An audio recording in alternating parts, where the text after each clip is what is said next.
રાજ્યમાં ભારે વરસાદે ભારે તારાજી સર્જી છે। મુશળધાર વરસાદથી બસની મુસાફરી પર સૌથી મોટી અસર પહોંચી છે। સુરતથી ઉપડતી 52 ટ્રીપની બસો રદ કરતા હજારો મુસાફરો રજળી પડ્યા હતા। ગુજરાતમાં મુશળધાર વરસાદથી મુસાફરી પર સૌથી મોટી અસર પહોંચી છે। ઠેર ઠેર પાણી ભરાતા રાજ્યના 22 સ્ટેટ હાઈવે બંધ કરવામાં આવ્યા છે, તેમજ 3 ટ્રેનને તેની અસર પહોંચી છે। રાજ્યમાં એસટી બસના 433 રૂટ રદ કરવામાં આવ્યા છે, જ્યારે 2081 ટ્રીપ રદ કરવામાં આવી છે અને વધારે પંચમહાલ, દાહોદ, મહીસાગર, આણંદ, ખેડા, સુરત અને વલસાડની એસટીની ટ્રીપ અને રૂટ રદ થયા છે। ગુજરાતમાં 1 નેશનલ હાઈવે, 34 સ્ટેટ હાઈવે, 44 અન્ય, 557 પંચાયત સહિત કુલ 636 રસ્તાઓ બંધ છે। સુરતથી ઉપડતી 52 ટ્રીપની બસો રદ કરાઈ છે, જેને કારણે સોમનાથ, પોરબંદર, જૂનાગઢ, ગોધરા, દ્વારકા, ઝાલોદ, હાલોદ રૂટની બસો રદ કરાઈ છે। આ રૂટ પર રોજ બસ ઉપડતી હોય છે। વરસાદને પગલે 52 ટ્રીપની બસો રદ કરાઈ।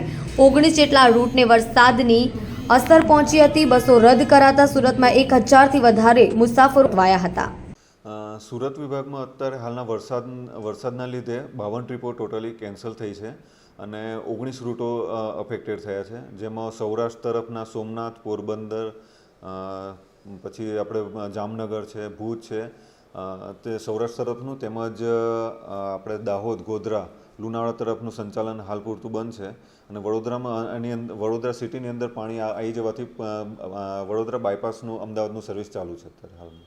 સર, આ રૂટ ઉપર રોજની કેટલી બસો જતી હોય છે અને કેટલા મુસાફરો પ્રવાસ કરતા હોય છે?